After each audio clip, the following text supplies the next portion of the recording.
कंचना यादव और प्रियंका भारती के बाद अब सारिका पासवान का नाम भी इन दिनों काफी चर्चाओं में है। सारिका पासवान बिहार की राजनीति में एक जाना माना नाम है। वे राष्ट्रीय जनता दल की प्रमुख प्रवक्ता हैं और पार्टी की महिला विंग की प्रदेश सचिव भी। सारिका दलित समुदाय से आती हैं और पासवान जाति की हैं, जो बिहार में सामाजिक न्याय की लड़ाई में महत्वपूर्ण भूमिका निभाती है। वे टीवी डिबेट्स में आरजेडी का पक्ष मजबूती से रखती हैं और अक्सर विवादों में घिर जाती हैं, लेकिन उनकी बेबाकी और साहस ने उन्हें पार्टी में एक मजबूत जगह दी है। तो चलिए आपको बताते हैं कौन है सारिका पासवान, जो कंचना और प्रियंका भारती की तरह ही बीजेपी और जेडीयू प्रवक्ताओं को धूल चटा रही हैं। नमस्कार, मेरा नाम है शालिनी और आप देख रहे हैं द न्यूज़ 50। सारिका पासवान का पूरा नाम सारिका कुमारी पासवान है। वे आरजेडी के नेता लालू प्रसाद यादव और तेजस्वी यादव की बड़ी प्रशंसक हैं और सामाजिक न्याय, महिलाओं के अधिकार, दलितों के उत्थान जैसे मुद्दों पर मुखर रहती हैं। उनका जन्म 17 दिसंबर को बिहार में हुआ था और वे एक साधारण परिवार से आती हैं। सारिका का जीवन बचपन से लेकर अब तक चुनौतियों और संघर्ष से भरा है, क्योंकि वे मुख्य रूप से राजनीतिक गतिविधियों पर फोकस करती हैं।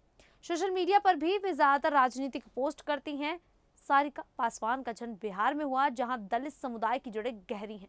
पासवान जाति बिहार के दलितों में प्रमुख है और रामविलास पासवान जैसे नेता इस समुदाय से आते हैं।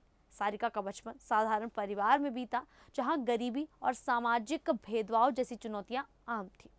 बिहार के ग्रामीण इलाकों में दलित परिवारों को अक्सर ऊंची जातियों के दबाव का सामना करना पड़ता है और सारिका भी शायद ऐसी परिस्थितियों से गुजरकर मजबूत बनी। उनका परिवार सामाजिक न्याय की विचारधारा से जुड़ा रहा, क्योंकि सारिका खुद आरजेडी जैसी पार्टी से जुड़ी है, जो दलितों और पिछड़ों के अधिकारों के लिए लड़ती है।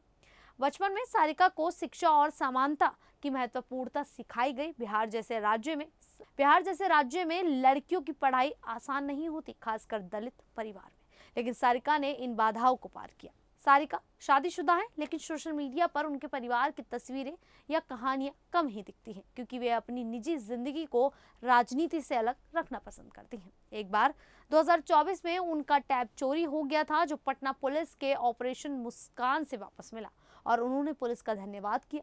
ये घटना उनकी सामान्य जिंदगी की झलक देती है।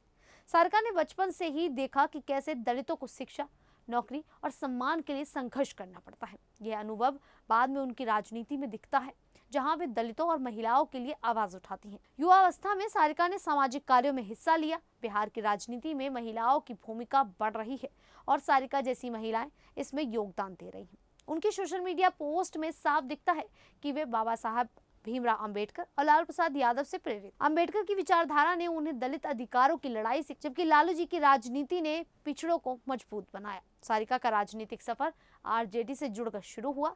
वे पार्टी की महिला विंग में सक्रिय हुई और जल्दी ही प्रवक्ता बन गई। 2020 के आसपास वे प्रमुख रूप से सामने आई, जब उन्होंने महिलाओं के आरक्षण पर बात की। एक पैनल में जेडीयू की सुहेली मेहता और बीजेपी की किरण घई के साथ वे 33% आरक्षण की मांग कर रही थी। यह दिखाता है कि वे महिलाओं के मुद्दों पर शुरू से सक्रिय हैं। आरजेडी में सारिका को तेजस्वी यादव का समर्थन मिला। वे पार्टी की प्रदेश सचिव बनी और कैमूर जिले की प्रभारी। इंडिया गठबंधन में वे मीडिया और संवाद उप समिति की सदस्य हैं। उनका मुख्य काम पार्टी की नीतियों को मीडिया में रखना है। वे टीवी चैनलों पर डिबेट करती हैं और बीजेपी की आलोचना करती हैं। सारिका का करियर विवादों से भरा है, जो उनकी बेबाकी दिखाता है। 2023 में राहुल गांधी के फ्लाइंग किस विवाद में उन्होंने स्मृति ईरानी पर तीखा हमला किया। उन्होंने ईरानी को 4XL कमर्शियल सिलेंडर कहा, जो काफी विवादित रहा। सारिका ने कहा कि राहुल गांधी को हॉलीवुड बॉलीवुड से प्रपोजल मिलते हैं, तो वे ईरानी को क्यों किस देंगे। ये बयान बिहार में चर्चा का विषय बना और बीजेपी ने इसकी आलोचना की, लेकिन सारिका ने आरजेडी का पक्ष मजबूती से रखा। 2025 में बड़ा विवाद हुआ, जब भूमिहार ब्राह्मण एकता मंच के अध्यक्ष आशुतोष कुमार ने उन पर आपत्तिजनक टिप्पणी की। उन्होंने सारिका को 100-200 में बिकने वाली लौंडिया कहा और साड़ी उतार कर नचाने की धमकी दी। सारिका ने SC/ST एक्ट के तहत केस दर्ज किया और SC/ST आयोग व महिला आयोग से कार्रवाई की मांग की। आरजेडी ने उनका समर्थन किया। तेजस्वी यादव ने कहा कि यह दलित समाज का अपमान है।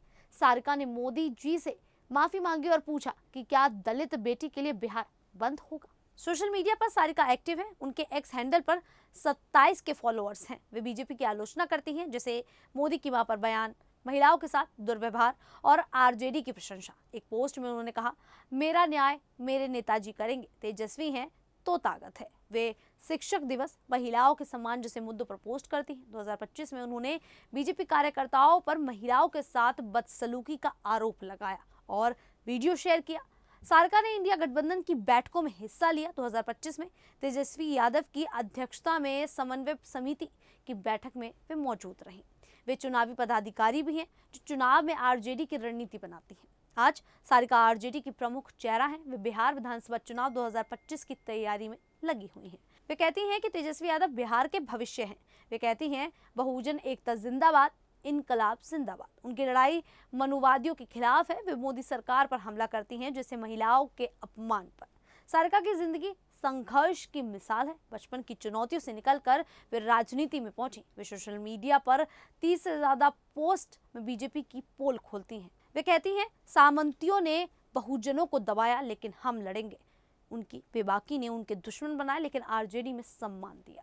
सारिका पासवान का जीवन बचपन की सादगी से शुरू होकर राजनीतिक ऊंचाइयों तक पहुंचा। वे दलित बेटी के रूप में बिहार की महिलाओं की प्रेरणा है। हालांकि उनकी निजी जिंदगी के बारे में ज्यादा जानकारी हम आपको नहीं दे पाए क्योंकि वे अपनी निजी जिंदगी को सार्वजनिक करना पसंद नहीं करती हैं, लेकिन उनका योगदान आरजेडी और सामाजिक न्याय में बड़ा है। वे तेजस्वी यादव की टीम में महत्वपूर्ण है और बिहार की राजनीति में बदलाव ला रही हैं। अगर वे इसी तरह जारी रहीं तो भविष्य में बड़ी भूमिका निभा सकती हैं। खैर, सारिका पासवान की जानकारी सुन आप सभी को कैसा लगा, आप हमें कमेंट करके जरूर बताइएगा। अभी के लिए इतना ही, फिर हाजिर होंगे ऐसी ही देश और दुनिया से जुड़ी बड़ी खबरों के साथ।